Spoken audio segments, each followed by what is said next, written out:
اور میں نے بہت سارے مذہبی لوگوں کو جو اللہ رسول کے عاشق کہلاتے ہیں, کہتے بھی ہیں, دیوبندی بریلوی اہل حدیث کی بات نہیں ہے, سب جگہ ہوتے ہیں ایسے لوگ, اللہ رسول کے عاشق ہیں, لیکن جب پھوڑنے پہ بیٹھتے ہیں نا, آدمی کہتا ہے یہ اللہ رسول کا عاشق نہیں ہو سکتا, یہ دیگوں کا عاشق ہے. یہ جو اللہ رسول کا عاشق ہوگا نا وہ پھوڑے گا نہیں کبھی بھی, وہ کھائے گا بس خالی.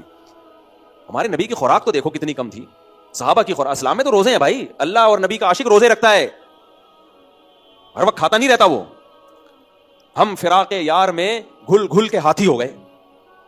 فراق یار گاڑی اردو ہے نا, یار کی جدائی, محبوب کی جدائی. تو جدائی میں انسان موٹا ہوتا ہے دبلا ہوتا ہے, دبلا ہوتا ہے نا غم میں. تو شاعر کہہ رہے ہیں آج کے عاشق عجیب ہیں, اللہ رسول کے عاشق ہیں لیکن یار کی جدائی میں یہ گھل گھل کے ہاتھی ہو رہے ہیں. تو ہم فراق یار میں گھل گھل کے ہاتھی ہو گئے, اتنے گھلے رستم کے ساتھی ہو گئے, رستم پہلوان نظر آنے لگے. ہمارے نبی صلی اللہ علیہ وسلم نے صحیح بخاری کی حدیث ہے فرمایا, اس امت میں جو سب سے پہلی خرابی آئے گی نا وہ موٹاپا آئے گا. بخاری کی حدیث ہے, سب سے پہلی خرابی جھوٹ اور موٹاپا. کھائیں گے پھوڑنا پڑنا سے, اور کمال ہے کہ تم کھاؤ یار, منع کس نے کیا تمہیں؟ اپنے خرچے پہ کھا رہے ہو, مذہب کا لیبل تو نہ لگاؤ نا اس پہ. مذہب کا لیبل لگا کے کھا رہے ہو, آج بریانی ہے, آج فلانی ہے, آج 11ویں کا کھانا ہے, جمکانے کا کھانا ہے. کھلانا سنت ہے بھائی, کھانا نہیں ہے کہیں بھی. غریبوں کو کھلاؤ یار جا کے. کھانے میں تو روزے ہے, اپنے لیے روزے, نبی نے اپنے لیے روزے پسند کے لیے, دوسروں کے لیے صدقے پسند کیے, صدقہ دیا کرتے تھے آپ, تو اپنے لیے تو نبی نے روزہ پسند کیا ہے, تو ہمیں بھی اپنے لیے روزہ رکھنا ہے. دوسروں کو کھلانے والے کو نہیں سنانا کہ آپ نے دعوت کی, غریب کو بٹھایا, کم کھانا سنت ہے. وہاں یہ موقع نہیں ہے, سمجھ رہے ہو. سخاوت کا تقاضا یہ ہے کہ وہاں بولو کھاؤ. میں سعید انور کا ذکر کرتا ہوں نا, بہت نیک آدمی, اللہ ان کی عمر برکت دے. ہم حج میں اب کھانے سے پہلے یہ تھوڑی بتایا جائے گا کہ کم کھانا سنت ہے, وہاں تو سخاوت کا تقاضا ہے بھائی کھاؤ یار. ہاں ابھی کوئی کھانے کی محفل نہیں ہے, ابھی میں بتاؤں گا کہ کم کھانا سنت ہے, زیادہ کھانا سنت نہیں ہے. لیکن جب میں دعوت کروں گا تو پھر سخاوت کا تقاضا ہے, شریعت کا حکم ہے لوگوں کو کھانے کی ترغیب دو, بھائی کھاؤ لنگر ہے. کیونکہ اگر میں وہاں ترغیب دوں کہ یہ میں نے آپ لوگ کے لیے کھانے کا انتظام کیا, لیکن یاد رکھنا کم کھانا کیا ہے, لوگ کہیں گے یار یہ دعوت کے تکلف کی آپ کو ضرورت, یہ پھر کنجوسی کہلائے گی. وہ بھائی سعید انور بڑے اللہ ان کو عزت دے, ہم حج پہ تھے تو بھائی سعید انور کا بیان تھا, میں سامنے بیٹھا ہوا تھا, بڑا اچھا بیان کر رہے تھے, میں بھی سن رہا تھا. بیان کے آخر میں انہوں نے کم کھانے کے فضائل سنائے. کم کھاؤ, اتنا کم کر دیا کہ اتنا میں بھی نہیں کرتا کم نا, بہت زیادہ کم کر دیا. کم کھاؤ کم کھاؤ کم کھاؤ, بہت انہوں نے کم کھاؤ کم. وہ ناراض نہیں ہوتے, میں ان سے بے تکلفی ہے, خوشی ہوں گی یہ بات سن. کم کھاؤ, اتنا کم کر دیا نا انہوں نے. اب جیسے بیان ختم ہوا کھانا لگ گیا, میں بیٹھا ہوا ہوں نا ایسے کر کے, بھوک بھی لگ رہی ہے ٹائٹ والی, حج میں تو آپ کو پتہ ہے بھوک لگتی ہے. تو لوگ مجھے کہنے کھائے نا, میں نے مذاق کیا, میں نے کہا سعید بھائی نے کھانے کے قابل چھوڑا کھائے یار. میں نے کہا اس قابل چھوڑا ہی نہیں ہے کہ, میں نے کہا سعید بھائی یہ بیان کھانے کے بعد کرنے کا تھا, کھانے سے پہلے کرنے کا. میں نے کہا کیا کھائیں یار, کھائیں گے لوگ دیکھیں گے مولوی صاحب خود عمل نہیں کر رہے, ابھی سعید بھائی نے اتنا لمبا بیان کیا. تو ہر چیز کا ایک موقع ہوتا ہے نا, کھلانے میں تو یہی ہے بھائی, کھلاؤ کھلاؤ کھاؤ آپ لوگ. ہم سعید بھائی کو پتہ نہیں تھا بیان کے فوراً بعد کھانا ہے, شاید ورنہ اتنا لمبا بیان نہ کرتے ہو. تو میں یہ کر رہا تھا, جو چیزیں فوکس کرنے کی ہیں, شریعت میں پرسنالٹی کی بڑی ویلیو ہے. ہمارے نبی صلی اللہ علیہ وسلم جب بھی کسی ملک میں کسی کو سفیر بنا کے بھیجتے تو سب سے بہترین پرسنالٹی والے صحابی کا انتخاب کرتے, سب سے بہترین, تاکہ جب دوسرے ملک میں جائیں تو ان کی پرسنالٹی کا اثر ہو. بادشاہ دیکھے بھائی کوئی بندہ آیا ہے بات کرنے کے لیے.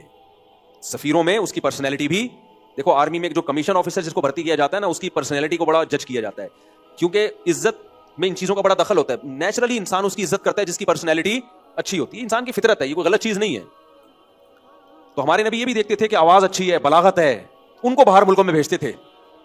آپ نے کمانڈر بنانے کے لیے کرائیٹیریا کچھ اور تھا, سفیر بنانے کا کرائیٹیریا کچھ اور تھا, مبلغ کا کرائیٹیریا کچھ اور تھا. ہر چیز میں آپ صلی اللہ علیہ وسلم نے, گورنر اور علاقے کا ہولڈ کس کے حوالے کرنا ہے اس کا کرائیٹیریا کچھ اور تھا, اذان کس نے دینی ہے اس کا کرائیٹیریا, اذان بلال سے دلوائی ہے رضی اللہ عنہ, آواز اونچی ہے, اذان ان سے دلوائی ہے. امام بنایا ابی ابن کعب کو, قرات میں آواز ان کی اچھی تھی, صحیح ہے نا, حضرت ابی ابن کعب رضی اللہ عنہ بہت خوبصورت, تبھی حضرت عمر نے تراویح انہی سے پڑھائی نا. تو ہر چیز کو نبی صلی اللہ علیہ وسلم نے اس زمانے کے لحاظ سے, ایسے نہیں ہے ہم تو سمجھتے ہیں کہ اسلام میں بھیڑ چال ہے, بس اللہ سے سب کچھ ہوتا ہے. بھائی اللہ سے سب کچھ ہوتا ہے, لیکن پہلے آپ کو وہ کرنا پڑے گا جو آپ سے ہوتا ہے, پھر جو آپ سے نہیں ہوگا وہ کون کرے گا. شروع سے ہی اللہ سے ہی ہوتا ہے, تو پھر اس کا مطلب آپ بیٹھے ہوئے ہاتھ پہ ہاتھ رکھے, آپ نے کچھ بھی نہیں کرنا. یہ تو ایسے ہی ہو گیا, آپ کو اولاد چاہیے, بھائی شادی کر لے, بھائی اللہ سے ہوتا ہے سب کچھ. اللہ نے حضرت عیسیٰ کو بغیر باپ کے پیدا کر دیا, تو میرے بچے کو بغیر ماں کے پیدا کر دے گا. تو بھائی وہ ایک ہی دفعہ ہوا ہے, وہ معجزہ تھا, بار بار ایسا نہیں ہوگا. آپ شادی کرو گے, میاں بیوی کا ریلیشن ہوگا, اس کے بعد دعا مانگی جائے گی, اے اللہ تو مجھے نیک صالح اولاد عطا فرما دے. تو کہاں سے کہاں بات چلے گئی, بہت زیادہ دائیں بائیں ہم چلے گئے. تو میں عرض کر رہا تھا کہ نبی صلی اللہ علیہ وسلم نے اس چیز کا بھی خیال کیا ہے. ہم کھانے, لوگ اکثر کہتے ہیں نا بھائی داڑھی کتنی سنت ہے, داڑھی کا سائز کتنا سنت, کم از کم 1 مٹھی ہونا ضروری ہے نا. تو پیٹ کا بھی ایک شریعت میں سائز ہے, اس سے زیادہ بڑھنا اسلام میں کیا ہے. اگر کھانے کی وجہ سے, نیچرلی ایک الگ بات ہے, کھانے کی وجہ سے اگر وہ سائز بڑھ رہا ہے تو وہ بھی سنت کے خلاف ہے. تو اسلام نے جن چیزوں میں ہمیں ہدایات دی ہیں ان کو تو ہم فالو کرتے نہیں. جن چیزوں میں ہمیں اسلام نے آزاد چھوڑا ہے, لباس کے معاملے میں آزاد چھوڑا ہے, زبان کے معاملے میں آزاد چھوڑا ہے. دیکھو اسلام نے عربی سیکھنے کو بھی فرض قرار نہیں دیا, حالانکہ سارا اسلام کس زبان میں ہے, عربی میں. تو عربی کو فرض عین نہیں قرار دیا, فرض کفایہ قرار دے دیا کہ بھائی چند لوگ عربی سیکھیں گے, وہ علم حاصل کریں گے, باقی لوگ ان سے دین کا علم سیکھیں گے. تبھی تو علماء نے قرآن کے اردو میں, فارسی میں, انگلش میں, سندھی میں ترجمے کیے نا, تاکہ جن کو عربی نہیں آتی ان کو قرآن سمجھ میں آئے. لیکن عربی سیکھنا فرض عین نہیں قرار دیا گیا, اس لیے کہ امت حرج میں مبتلا ہو جاتی. بھائی ہر ایک کی اپنی زبان ہوتی ہے, تو اللہ نے کہا جس کی جو مدر لینگویج ہے وہ رکھے, اگر وہ نہیں چھوڑتا قیامت میں اس کو کوئی گناہ نہیں ہوگا. ہر قوم کی اپنی زبان ہوتی ہے, اگر تم سندھی بولتے ہو بولتے رہو ساری زندگی, اللہ قیامت میں یہ نہیں پوچھے گا تم سندھی تم نے چھوڑ کے عربی پہ کیوں نہیں آ گئے, ٹھیک ہے نا. اگر تم پنجابی بولتے ہو بولتے رہو ساری زندگی. کبھی کسی عالم نے کہا پنجابی چھوڑ کے عربی سیکھنا فرض ہے, بولا؟ تو جب عربی سیکھنا فرض نہیں ہے تو اور کون سی زبان سیکھنا فرض ہو گیا؟ تو اللہ نے سندھی کو بولا بھائی تم سندھی بولتے ہو, تمہاری یہ اللہ کی بنائی ہوئی زبانیں ہیں, پنجابی, سندھی, اردو, پشتو, سرائکی, صحیح ہے بھائی. ہاں سندھیوں میں کچھ لوگوں کو عربی سیکھنا پڑے گی, پنجابیوں میں کچھ لوگوں کو عربی سیکھ کے عالم بننا پڑے گا. عالم بننا وہ فرض کفایہ ہے, چند لوگ سیکھیں گے تاکہ وہ اپنی قوم میں دین کی دعوت اور تبلیغ کا کام کر سکیں. وہ عربی میں علم حاصل کریں, قرآن و سنت کو سمجھیں, اور پھر سندھی میں, پنجابی میں, انگلش میں, اردو میں اس کے ترجمے کر کے. اب ہم نے جتنی کتابیں پڑھی ہیں عربی میں پڑھی ہیں, تو پہلے ہم نے عربی سیکھی نا, تو اب میں جو تقریر کر رہا ہوں وہ عربی میں کر رہا ہوں کیا, وہ ہم اردو میں کر رہے ہیں. تو ہر زبان میں چند علماء کا ہونا جو عربی سیکھیں وہ فرض کفایہ ہے, تاکہ وہ اپنی قوم میں اس زبان والوں میں دین کی دعوت کا کام کر سکیں. اللہ کا پیغام جو عربی میں نازل ہوا وہ اپنی زبان میں ترجمہ کر کے ان کو بتائیں. تو اللہ نے چند لوگوں پہ تو واجب قرار دیا, سب پہ اس کو واجب قرار نہیں دیا, کیونکہ اسلام کسی کلچر کے, کسی زبان کے خلاف بولو نہیں ہے. بلکہ آپ حیران ہوگے, بعض لوگ جو کہتے ہیں انگلش سیکھنا حرام ہے, ابھی بھی کچھ ایسے ایسے بعض لوگ موجود ہیں. آپ حیران ہوگے, جب اسلام دنیا میں پھیلا ہے نا, تو ایسا کہیں بھی نہیں ہو کہ دوسروں کو مجبور کیا ہو کہ آپ ہماری زبان سیکھو, بلکہ دوسری قوموں میں اتنا اسلام پھیلا کہ وہ زبانیں اسلام کی زبانیں بن گئی. آپ کو میں اردو کے بارے میں رپورٹ پیش کروں, یہ اوتھینٹک رپورٹ ہے. اردو ابھی مسلمانوں کی زبان سمجھی جاتی ہے, حالانکہ اس کو پروموٹ انگریز نے کیا ہے.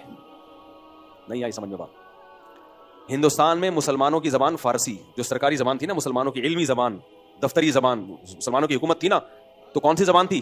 فارسی. انگریز جب آیا اس نے کہا ان کا فارسی سے رشتہ ختم کرو.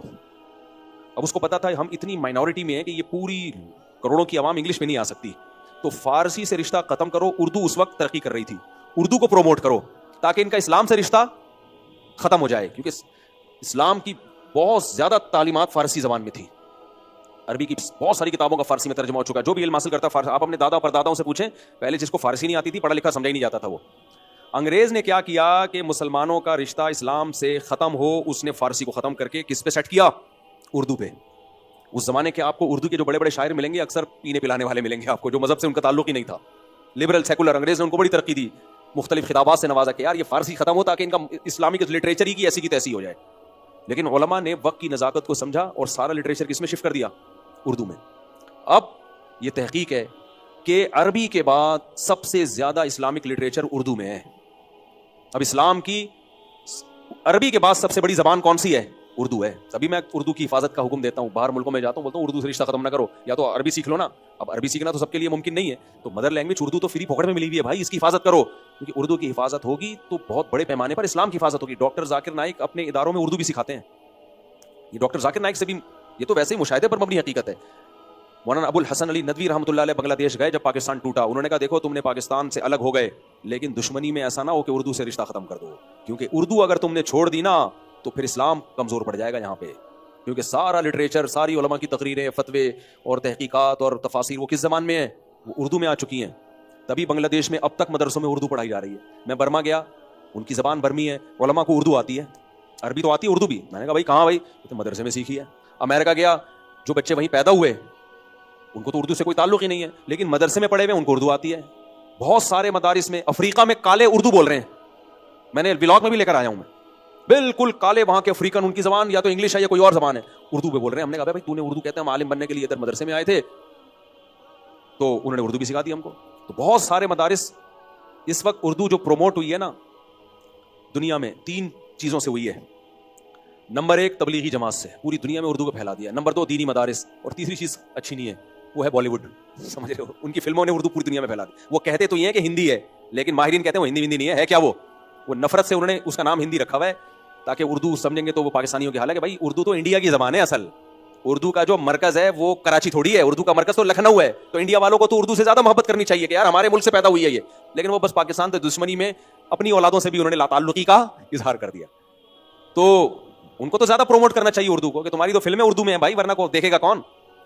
تو لیکن اب جو بڑا کردار ہے نا تبلیغی جماعت کا اور دینی مدارس کا, میں بہت دنیا میں گیا ہوں, ہر جگہ اردو لازمی. وجہ اس کی وہ کہتے ہیں یار اردو سے رشتہ ہوگا تو ان کا علماء سے رشتہ ہوگا. عربی تو ہے فرسٹ نمبر پہ, تو بہرحال عربی ہی ہے. تو عربی کے بعد سب سے بڑی زبان اردو ہے اہل اسلام کی, مسلمانوں کی, کیونکہ اردو بہت بڑی زبان ہے.